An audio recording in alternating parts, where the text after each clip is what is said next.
Franz. Peter Schubert eli aikana 31. tammikuuta 1797 19. marraskuuta 1828. Hän oli itävaltalainen varhaisromanttinen säveltäjä. Häntä pidetään yhtenä musiikin historian merkittävimmistä säveltäjistä. Schubertin 15 sisaruksesta 10 kuoli nuorena.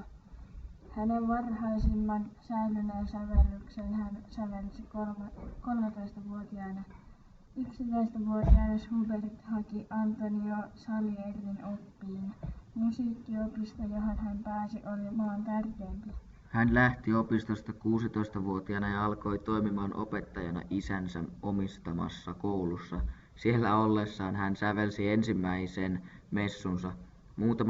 Muutamaa vuotta myöhemmin hän ystävystyi Franz von Schubertin kanssa.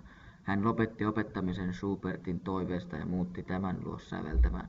Asuttuaan vuoden Schubertin luona hän muutti isänsä asuntoon. Elämänsä loppupuolella hänen kuntonsa alkoi nopeasti huonontua ja hän kuoli vain 31-vuotiaana todennäköisesti lavantautiin.